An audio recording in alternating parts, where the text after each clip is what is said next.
Hello and welcome to another episode of Justin and a Dream Romantic Reviews. We just got out of the movie theater once again, and this week we saw Weapons by Stephen King. Well, the book based on the novel by Stephen King. And there was a lot of hype surrounding this movie. We heard a lot of hype surrounding it going into this movie, so we were both very excited to see it today. We did unfortunately show up a few minutes late due to traffic, so we did miss the first couple of minutes of the movie. However, I did hear from a friend, and apparently the part that we missed is there's a voiceover by an eerie woman at the beginning of the movie explaining the events of what happened, and then they show up to school. So if you don't know, the premise of the movie is basically one night at 2:17 in the morning, all of the students from this one woman's class, who's a teacher, just get up and leave their houses and run off into the woods. Like, basically they just run away from home all at the same time, and they're all from the same classroom. Mm-hmm. All but one child whose name is Correct. Alex. So yeah, that was the last bit that he provided me with that we missed, is that Alex was in the classroom the day after everybody went missing, which we found out later in the movie, so that wasn't a big loss to have missed. But when we arrived at the movie theater, we had seen Benedict Wong, who is the guy from Doctor Strange, who we've seen recently in a few different movies. Yeah. We actually just saw him in Shang-Chi and the Legend of the Ten Rings, too. Yeah, because he had a cameo in that movie. That was pretty cool. By the way, that movie, awesome. We love that movie, right? I didn't think we reviewed it. No, we didn't review it. Not in a video or anything like that. I don't even know if we talked about it afterwards. I mean, we said a few words about, like, what we thought about it, but yeah, we didn't do a video for that. We did just do the Fantastic Four and all the Marvel movies, so we have watched Shang-Chi since then, and we still have to do Guardians 3 and Thor Love and Thunder, and then we'll be caught up on all the Marvel stuff, and Thunderbolts whenever that comes on Disney Plus. And Dreeny's got to watch X-Men eventually. Okay, Marvel aside, this movie, Weapons, it's kind of broken up into different chapters that all focus on a different character of the movie. So the first character that we focus on is the teacher. And when we got to the movie theater, Wong, who is the principal, is holding like a press conference basically to address the situation and let all the parents know that it's being looked into. And she is there, and he's kind of advising her, like, maybe you want to like take some time away from the school for a little bit. Like, maybe you shouldn't be seen around here. Like, it's going to cause the parents to be, irate at the faculty. So they were trying to resolve it on their own hand, and in doing so, he told her to basically leave. So we get a little bit of a glimpse into the woman's life. I forget the actress, the character's name in the movie, but the actress is the same person. I'm surprised you forgot her name. It's pretty similar to yours. Oh, Justine. Yeah. You're right about that. Yeah. Only a letter off, but mine's better. So Justine is the teacher. A letter added. Correct. That's too much. She's doing too much. So she's told by the principal, is his name Davis or something like that? She says his Marcus. She's told by the principal, Marcus, to basically like stay away from the school for the time being until they kind of resolve what's going on, like what the situation is. And what did you think kind of early on? What was going on? Did you have any idea into like maybe what was making these kids disappear or anything like that? I would have never guessed why the kids disappeared. Mm-hmm. And also I was pretty lost in the beginning, I'm not gonna lie, only because when we arrived to the movie theater, I went to use the bathroom, so he watched a little more of the movie than I did. So I don't remember when I got back. I only remember the first beginning part of like when she was in her house and there was a loud banging on her door, but nobody was there. Yeah, so prior to that, the only thing that you missed was Wong telling her basically go home, be careful, and the press conference that they had to address the situation. So that's all you really missed before that. Okay. But yes, she's at home and she hears a bunch of banging on her door and she's rattled by it. So she's like, goes to look outside, nobody's there. And then the banging persists and she goes back outside and somebody has like carved or spray painted into her car that it says witch. So basically getting the idea that like the neighborhood thinks that she is responsible for this because, you know, all the kids were from her classroom. So they think that there's some kind of correlation there. I can understand why they think that. Yeah, and it kind of focuses on that with the second character that they introduce. I think his name was Arthur or something like that. The older gentleman with the kind of like wide jawline. I actually missed something because I don't think we saw this part, but apparently she took Alex home. Right? Yeah, because her and Alex like live close to each other or something like that. That might have happened like off screen before the movie, but they did mention it at some point that like she has the principal mentions that the teacher like really cares about the well-being of their kids, and he knows that he can trust her, but the people, like the parents, you know, don't really know her that well, I guess. So he's like, I can vouch for your character, but you know, like you can't be driving kids home. That's kind of weird. And she knows where Alex lives because he lives close to her. So I guess she gave him a ride home at some point. So she sees Alex like walking back to his house, and she's like, "Hey, Alex, like, is everything okay? You know, you can always talk to me." And he's like, "Stop following me," and runs away to his house. So like, you know, something's kind of up, something's kind of fishy. So Justine goes to investigate the house then and sees that all the windows are covered with newspaper. And she's like, that's weird. I can't even like see in through the windows. She's like ringing on the doorbell and everything. She goes around to the backyard, which, by the way, is very nosy. She shouldn't have done that. Yeah, I agree. But, you know, she's trying to get to the bottom of this. She's curious about, like, what happened, and she feels like the people who are put in power aren't investigating properly. I don't think that's what it was, though. She was only concerned for Alex's well-being because she wanted the whole time she's been wanting to like talk to him, get in touch with him, and understandably she was thinking about herself in the moment because she's the one that wanted to see Alex. She doesn't know if Alex wanted to see her, and if he wanted to see her, like he would have made that known. So the principal is like, oh, like, you know, just give the family some privacy. It's already not a good look, but she's persistent on wanting to see Alex. So that whole time when she's camping outside of their house, it's to see if Alex is okay, but like she just doesn't know boundaries as well. Correct. So yeah. And in doing so, in investigating the house, she looks in between one of the windows because there's two pieces of newspaper that are like separated, and she peers through and she sees both the parents, Alex's parents, sitting on the couch like basically motionless. Like they look like they're mannequins. So at first you don't even know if they're like humans or if they're just like, you know, like dolls sitting there or whatnot. Or they're even alive. Right. So she gets scared and leaves. And we also in this time learn that Justine is a kind of like an alcoholic. Like she has a DUI charge in the past. And this is brought up when that guy, I think his name is Arthur, but I forget it right now. The guy with the chiseled jaw. The dad of... Yeah. Was it Harry? No, it was like Mike or Mark. It was an M name, I think. No, I was thinking about the kid's name. Yeah, the kid's name began with an M, and I think an M or something like that. But this concerned father who's looking for his kid goes to the police commissioner, and he's like, did you look into this woman, like the teacher, at all? Like she has a DUI, like she's not a good person, you know, like maybe we should question her or something like that. So he takes matters into his own hands and then goes and finds her at a gas station after speaking to like a few of the different parents to kind of like triangulate, you know, what the kids were doing, because he keeps reviewing on security footage his kid running away from the house, and he's like, where was he going? Like, you know, he's like tracking down the trajectory of where his kid would have ran from the house. So he finds Justine at a gas station when she's filling up her gas, and then all of a sudden while they're talking to each other, Justine is like distracted by what? You skipped the part of the officer. You never mentioned the officer.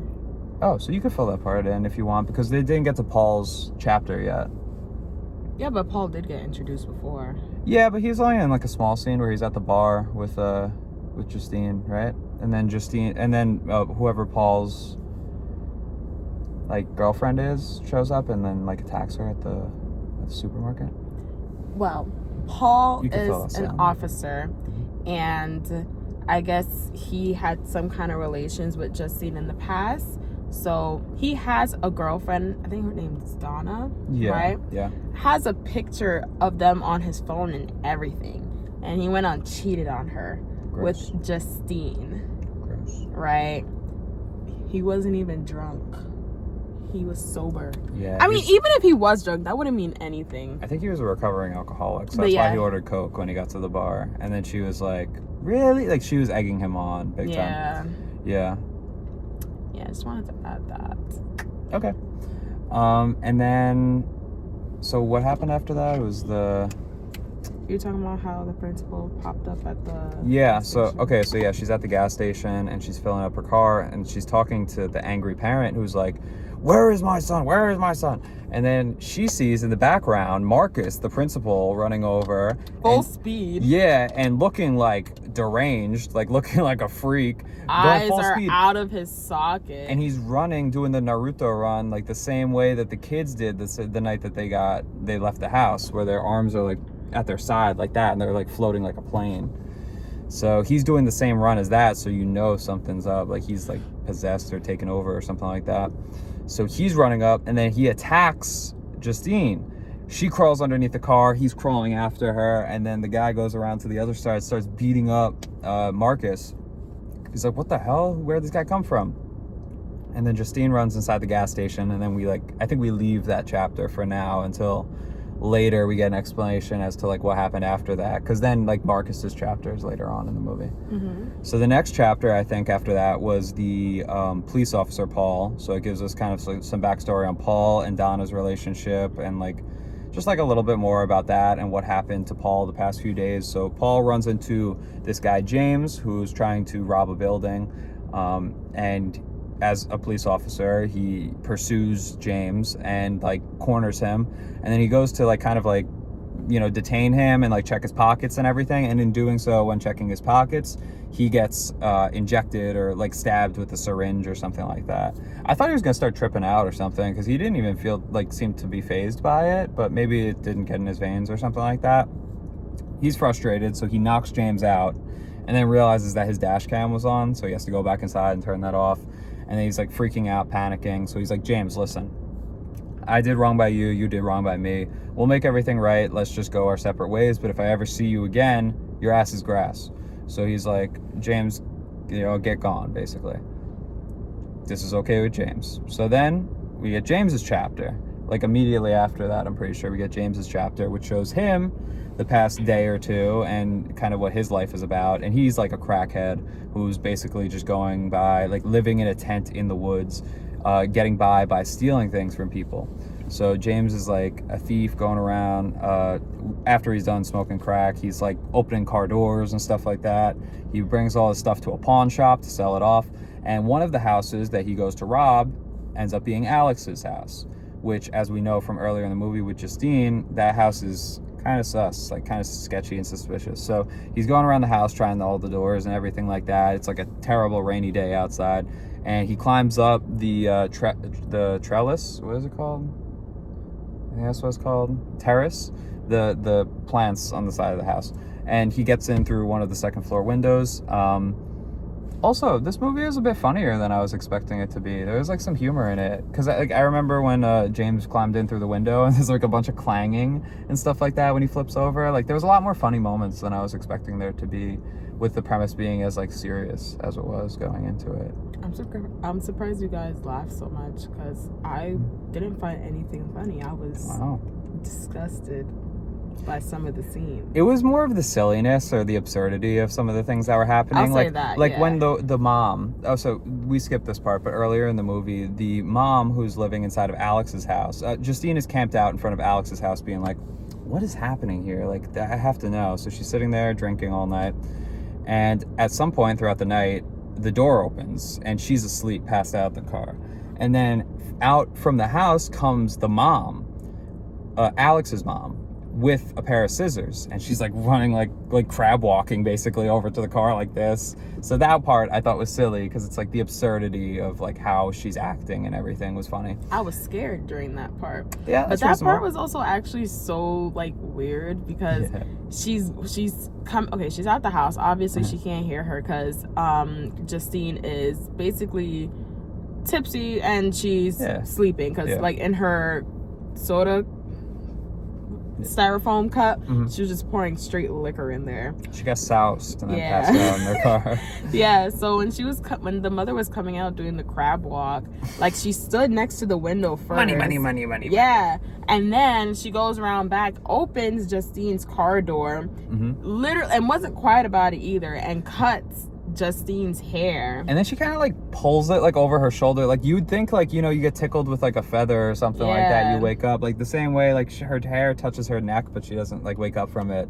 So she's really loud, I guess. Yeah. And I think that's why they added the scene of Justine drinking like in the car to show why she didn't wake up. What do you, oh yeah, the reason why. Yeah, because if she just passed out there, yeah. right. And throughout the movie, there's kind of continuous like signs that she's an alcoholic or that she's like, you know, like that's her hobby when she goes back home or she goes out to a bar or something like that, which is kind of interesting for a teacher, but so be it. And then we get to after James's story, so we see that he is stealing from people. He goes to Alex's house, tries to steal from that house, and when he's inside the house, he starts stealing the silverware and stuff like that, and then sees that Alex's parents are just like sitting like stone-faced like on the couch, the same way that Justine discovered them earlier in the movie. So we still see them like kind of still motionless basically until he opens the door to the basement, because he's like, all right, I've scoured the rest of the house, everything else is kind of cleared out. Goes into the basement, and when he's down there, he sees all the kids from the classroom. So all the kids from Alex's class are now in his basement. It's like, what are they doing there? It's weird. So then he goes to leave because he's freaked out by all of this, and the parents now stand up and they're like pursuing him, and he's like, I'm out of here, runs out the door, basically runs for his life, like gets out of there. And then he goes to the pawn shop to sell off all the silverware and sees on the wall there's a $50,000 reward for all those kids. So now he goes to the police precinct. Well, first he calls in because he's like, yeah, man, I don't really do police. You know, he's a crackhead, so he's like freaked out, sketched out about everything. He said something at the end of that was actually funny. What was it? He was talking about how he like doesn't do police, he doesn't work with police or anything like that. He said like a word, like a sentence. It was a funny sentence. The guy James was pretty funny. I thought his humor throughout the movie was kind of silly. Like it was just kind of like, for those of you who have seen Cabin in the Woods, like the stoner from that movie kind of vibes, where it's just like it's kind of like a goofy character that like stumbles upon something that's like ominous and then no one believes them. You know, like that was kind of the gist of his character. Did you remember yet what he said? No? Okay. If it comes back to you, feel free to chime in, okay? It's not gonna come back. Okay. It will in like 3 hours, something like that, and you'll be like, I got it. So when that happens, let me know. Okay. And then he goes back to the precinct where he wants to go report that the kids are all there. After calling over the phone, everyone's like, yeah, we don't believe you, bro. Like, you sound like you just smoked crack. Which you probably did. And he goes back to the precinct to report it, but before he can even get there, the police officer, Paul, from earlier, who told him never to come back, sees him, and he's like, I told you never come back over here, you son of a bitch. He goes after him, and he's like, he gets in the car, starts driving after him and everything. James is freaked out, so he runs into the woods, right? Goes back to his safe haven where he calls the tent. And when he's over there, he hears like some stumbling in the woods and looks off into the distance. And this is the first glimpse that we get to see of Gladys. Like, no, because we first saw her actually earlier in the movie when she was scaring, what's her name? Oh, Justine. When she was sleeping, right. and also Right. with the dad. Well, was that her above Justine's bed? That was her, right? Oh, okay. Any clown, it was Gladys. Yeah, you're right. And then when the dad was sleeping in his son's bedroom, and he was having that dream, and then he got scared because of Gladys, and he was like, what the fuck, when he woke up? Yes, I'm sorry, you are correct. There are 2 times before this that Gladys shows up, and Gladys is the kind of the evil, you know, at the center of this movie, kind of like that's creating, that's you know, manipulating all these kids and everything. We discover more about her later in the movie, so we'll get back to that at some point. But for now, she's just showing up, kind of like jump scaring people and stuff like that. Yeah. So James runs into the forest, sees Gladys, and is like freaked out. So he goes to his tent, and then someone starts opening his tent. You think that it's Gladys. He goes to stab them with the syringes that he has in his tent, and it ends up being Paul. So he just stabbed Paul. Now Paul goes, he's like, I know where those kids are. So Paul takes him and James to Alex's house now. They are gonna like investigate. He's like, how do I know you're gonna split the bounty with me? And Paul's like, whatever, man.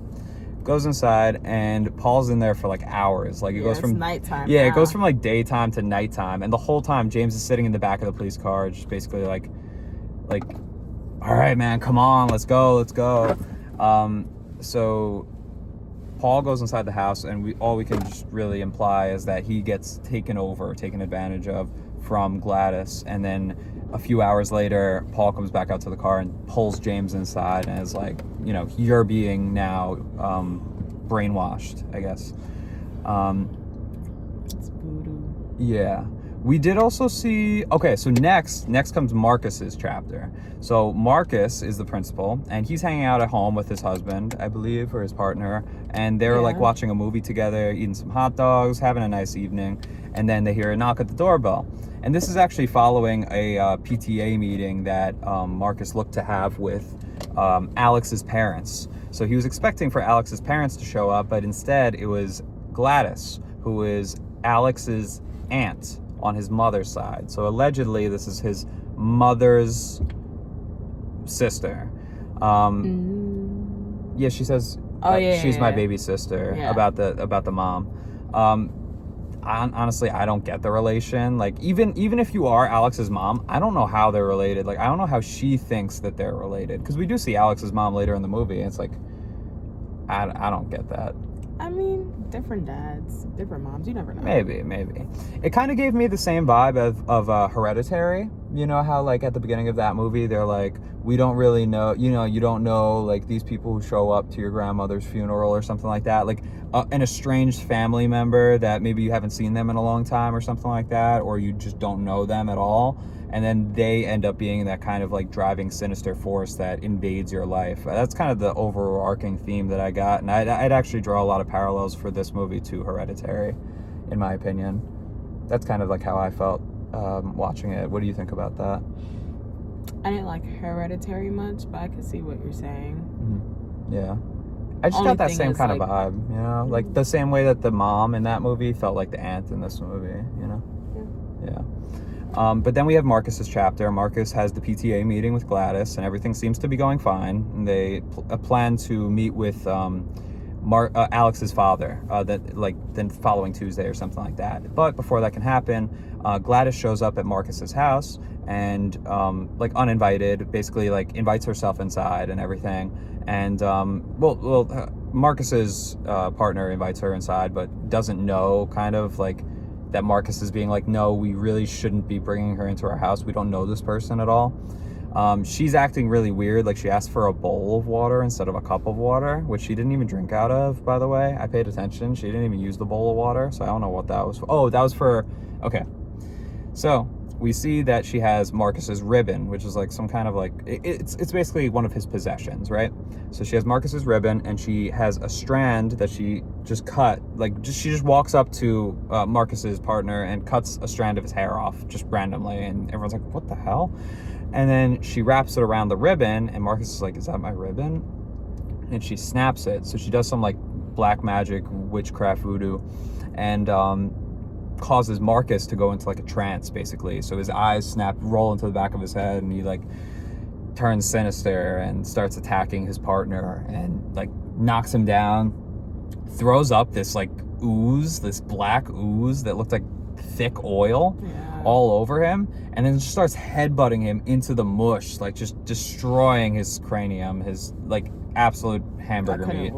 Yeah, it got pretty nasty at that part. But then we see the bowl of water is to exterminate the ritual, basically. So she throws the sticks into the bowl of water, and then Marcus is no longer like entranced. He's still entranced, but he's not like in a murderous rage. So then she has a strand from the I think at this point she has a strand from the mom cutting Justine's hair in the car a few days ago. So now she wraps Justine's hair around there and snaps that because she's trying to cut off all her loose ends, basically all the people who are trying to find her guilty of this. So now that explains how Marcus found her at the gas station later in the movie, or earlier in the movie, but then we get back to that basically. So that fight continues, and Marcus is fighting with the father of the child, like that he's still looking for in the gas station.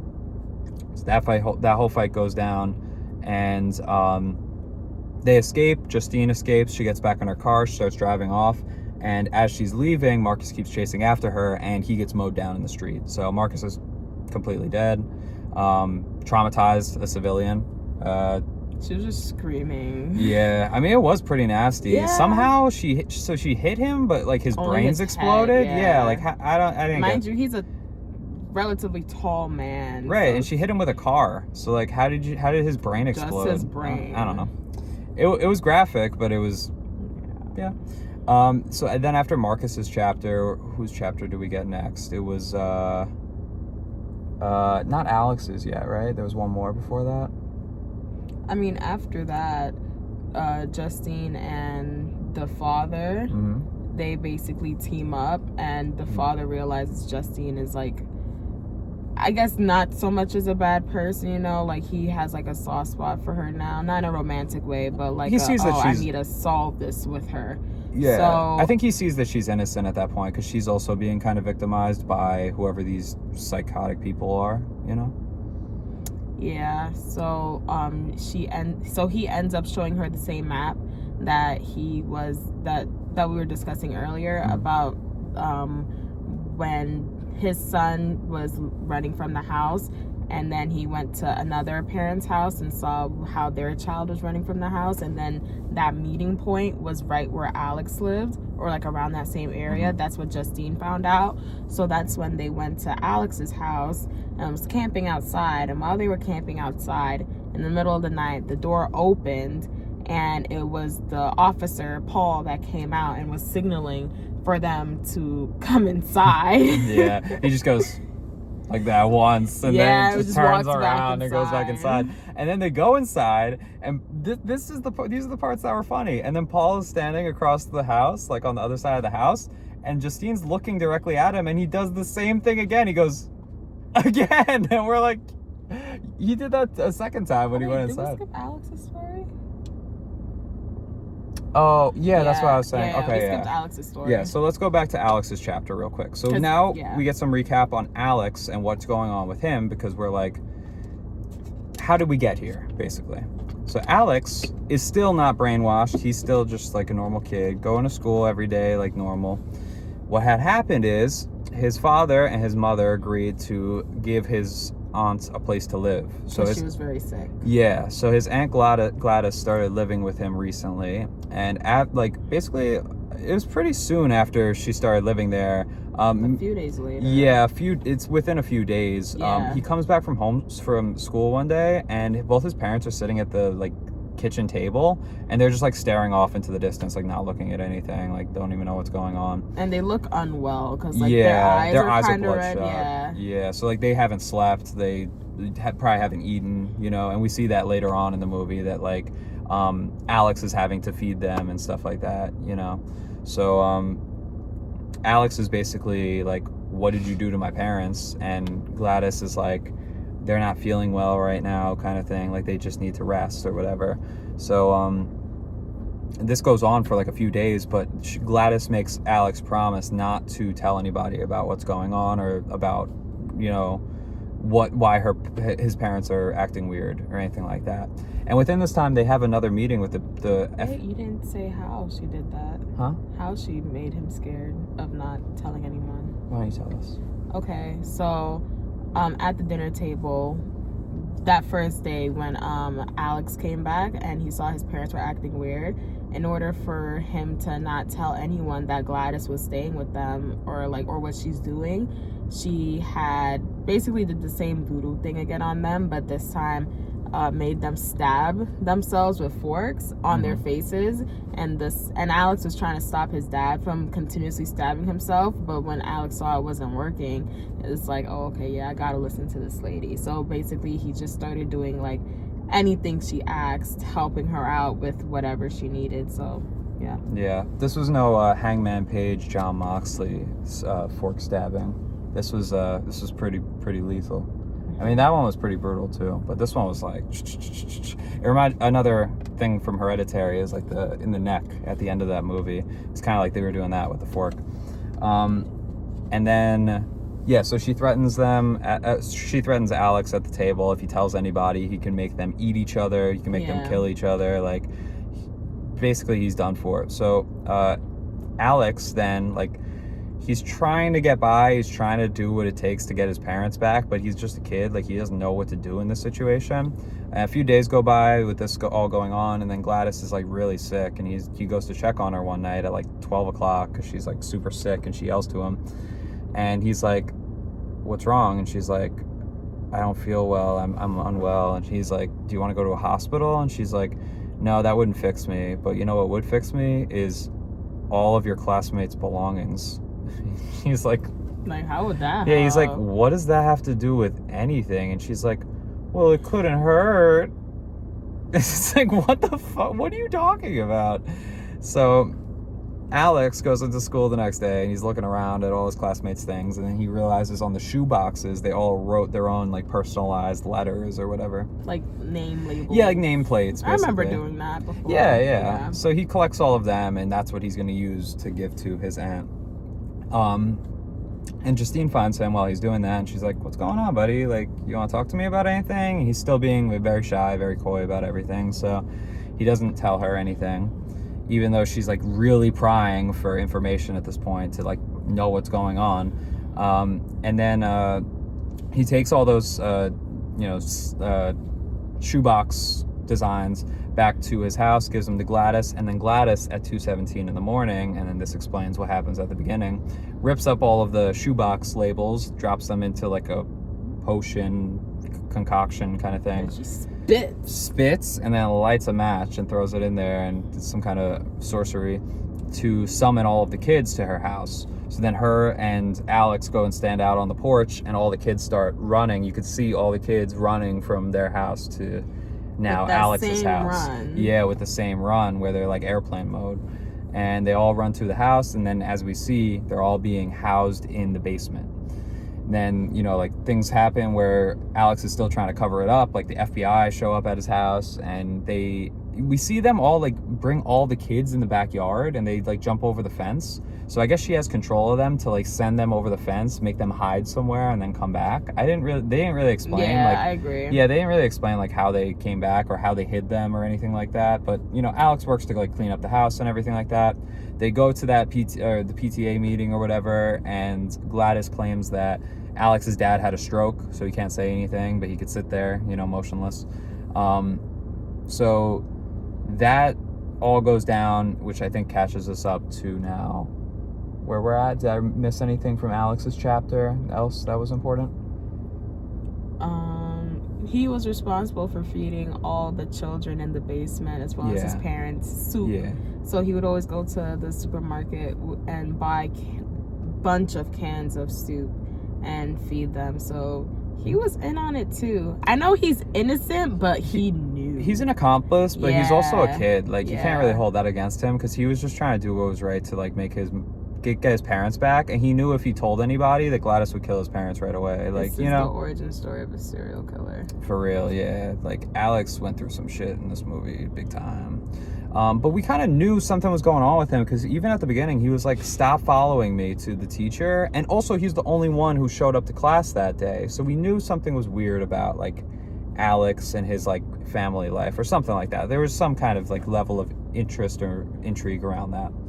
So that brings us back to when Justine and what we'll call him Arthur. Matching. We are, as we do. Realize. We're really good at that. Check it out. We're matching from head to toe. We both have on black shirts, gray pants and black shoes. Wait, show yours. And black shoes. We're awesome. We do that.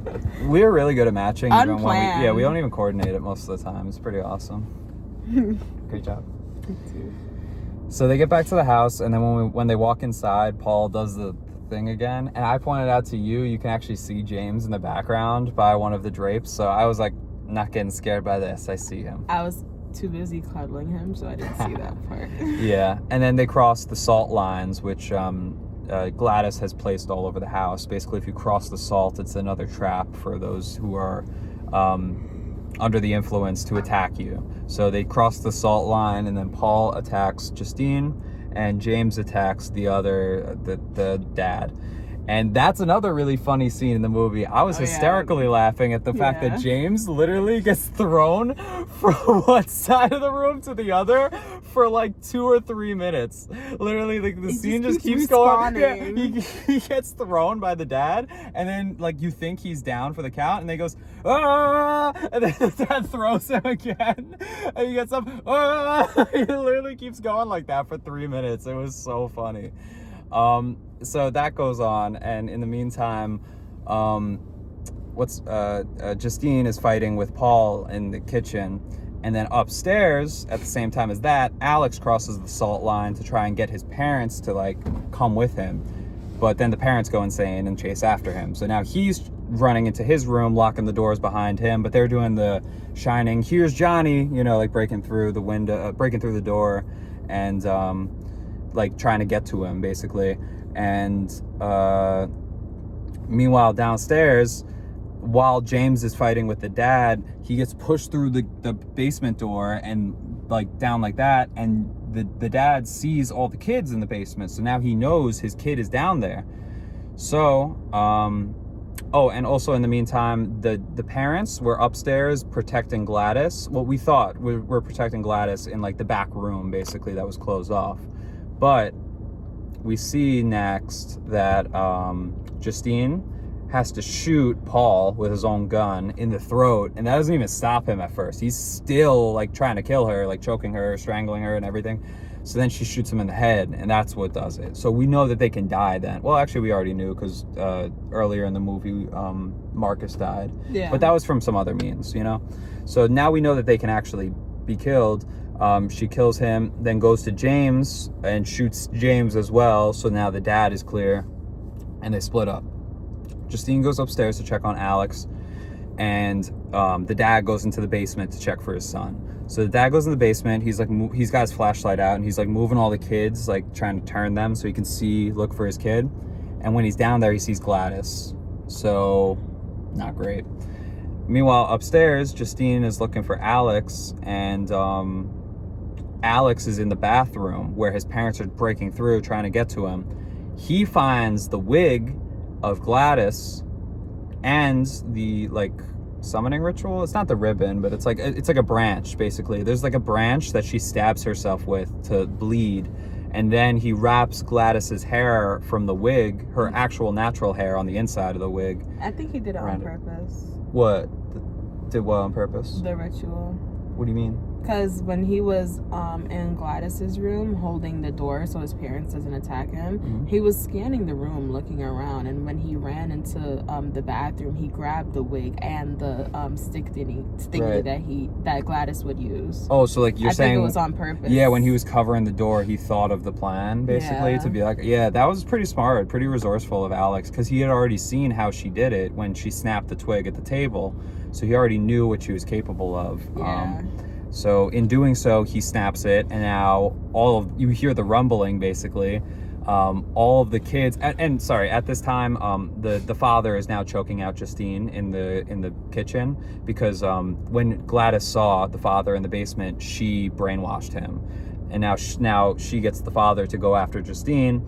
The father's choking Justine in the kitchen, and then you hear the rumbling from the snap that Alex made, and all of the kids come running out of the basement after Gladys, and Gladys, you see, is like, oh crap, gotta get out of here. So she runs for her life off. Alex is upstairs, like basically just did the ritual and everything like that. His parents are still trying to like bust down the door and everything, And then we get like a 3-minute montage. This was also funny. Like a 3-minute long montage of Gladys running through different houses, like different settings. She just runs into like pretty much half the neighborhood, running through their house, followed by like 15 kids who are just like hell-bent on like absolutely ripping her to shreds. So they just bust through windows and doors and stuff like that. And they're like, there's nothing stopping these kids. They are going to kill this woman. So they chase her down. They chase her through like 4 different houses. And then they eventually catch up to her on a lawn. There's like one daughter who breaks through the window and catches her on the lawn and takes her down long enough for the rest of the kids to catch up. And all those kids catch up and they start literally ripping her. I couldn't watch. They're ripping her flesh apart. Like legit. They did like in It, and it's appropriate because it's a Stephen King movie. Wait, I actually never watched it. Okay, I won't spoil that part, but basically they rip her jaw like that, clean off. Like the nastiest execution possible. It was brutal. They didn't really show it that graphic, like as graphic as Marcus's head earlier in the movie. I kind of would have liked, I know it sounds crazy, but like the satisfaction of getting the person who is responsible for all of this, right? The payoff at the end of the movie is to see the person who's responsible for this get their just due. They died. Yeah, they died, but like I thought they could have made it a bit more gruesome, is what I'm saying. Like shown it. They could have shown a bit more of it, because it's more like implied, you know? And I think the whole point of the movie was to see that person get their payback. But should I be concerned? No, it's just a movie. It's just for entertainment. And we watched Terrifier 3 last year, so come on. We saw a guy That was the most gruesome. Yeah, we saw a guy get chainsawed in a shower, so this was tame by comparison. That was brutal. Yeah. And we watched all of them after that. So but yeah, so the kids tear her apart, and in doing so, it ends the ritual. So now the father stops choking out Justine, and he's like, I gotta go find my son. Justine is like, I gotta go find Alex. So she goes upstairs, and Alex is hugging his parents. So they stopped trying to kill him after Gladys died.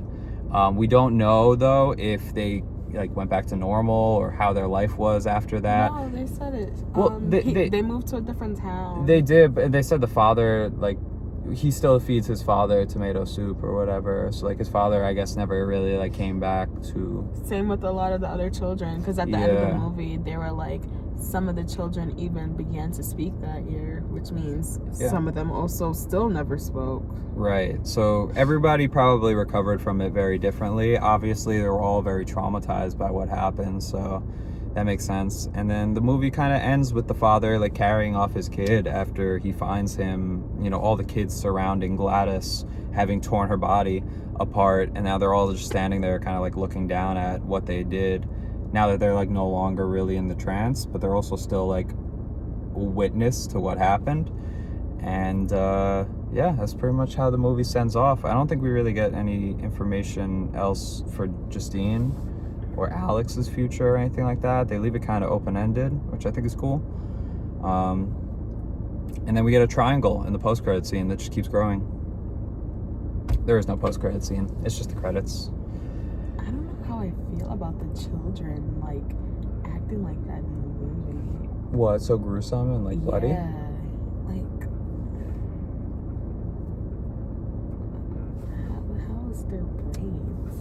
Yeah, I mean, that's kind of the lasting image that we have at the end, is, like, how has this affected those kids? I mean, in real life, like, what parent would sign their child up to be in a scene like that? Oh, I mean, like, I think that's fine. They know it's different. It's like kids playing violent video games. Does that make kids do violent things? No. Actually, studies have shown No, come on. We're not doing this. Justin, we can. Come on now. We're not doing that. that. I never said I was against violent video games, but studies have shown that it can. I think you're nervous. I'm not nervous. That's literally what I was thinking for about the in message the movie. of this movie, which is called Weapons, which sends a message. So overall, what did you think? In summary, what were your thoughts on the movie? And we'll give our ratings after that. Also, I'd say this movie had a lot in common with Hereditary, which we said earlier. I've heard comparisons also to Barbarian and Longlegs. I personally don't think it reached the highs of Barbarian or Longlegs. I think that in terms of like horror and scariness, those movies hit the mark a little bit better. This one was a thriller for sure, and there were some suspenseful moments, but as far as like having me very like scared and like nervous for what's coming next, I think Barbarian and Longlegs hit those highs just a little bit better in my personal opinion. And also to that point, I want to say that I do also think that Sinners is still the movie of the year for me. I don't think that this surpassed Sinners for me. Okay. But a very fun movie and a good watch, and a lot of intrigue. It was definitely interesting, not knowing kind of how this story was going to play out, and just being there for the ride, you know? What are your thoughts? Well, it was a good movie. I wasn't expecting that to be the ending. I liked it. Not that many jump scares. I mean, there were jump scares, but I wasn't scared of them. It was mostly like just the gory stuff. There were a few jump scares, and some that they kind of faked out, like when he's having the dream about his son and he sees his son in the bed and he rolls over his son. I was almost positive we were gonna see Gladys there. Yeah.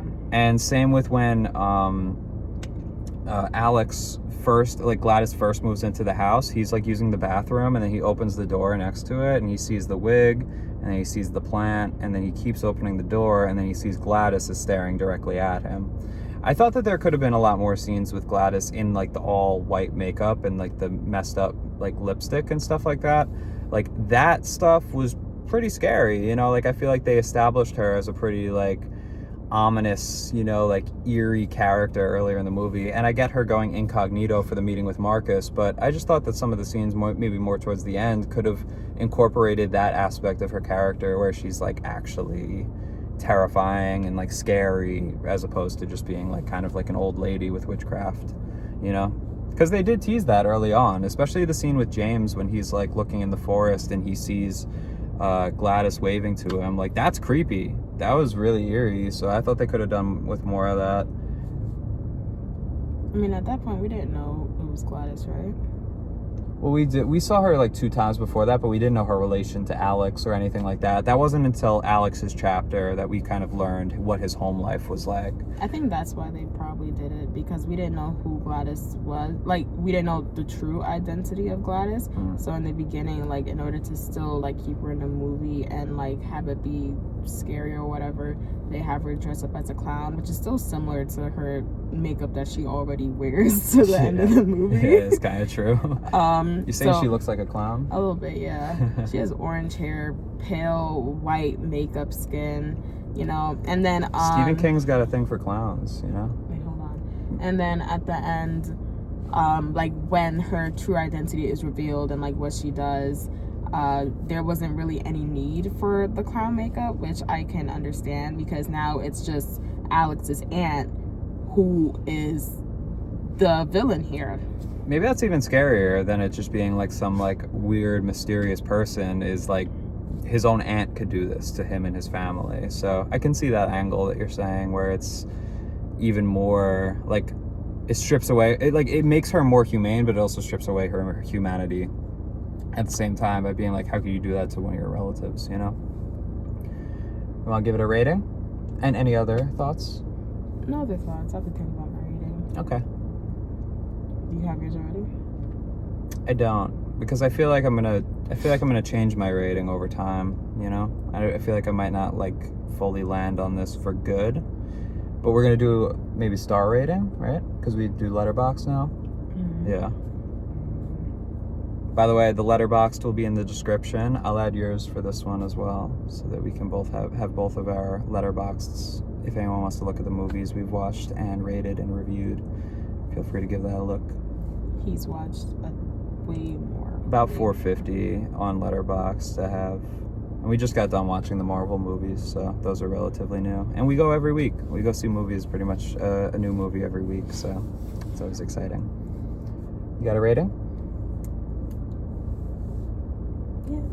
Okay. So.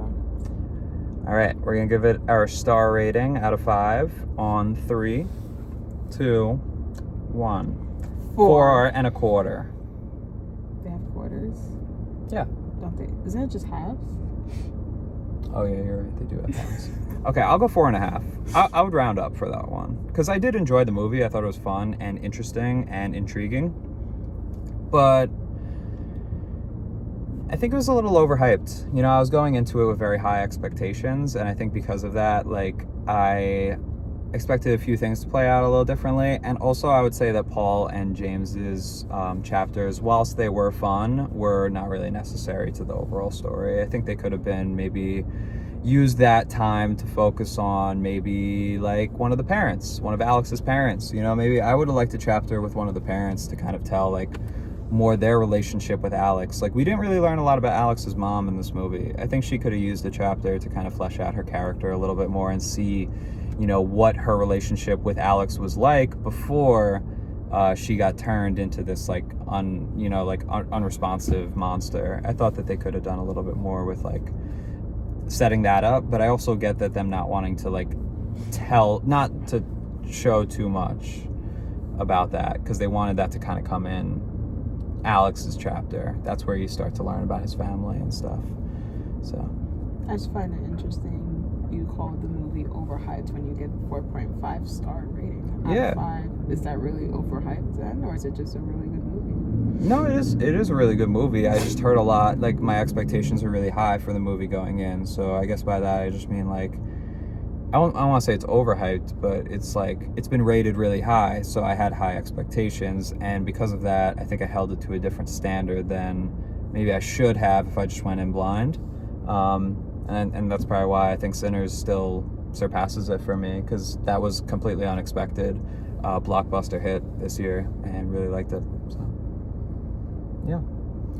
Well, that is our very concise, quick, and rapid-fire 50-minute review of Weapons. We have to learn how to make this more concise. No, there's a lot to go over, especially with a movie like this. There's a lot of details that we need to break down, and I think we did it beat for beat. Honestly, I think we covered pretty much everything in the movie, so... People watch 50-minute videos?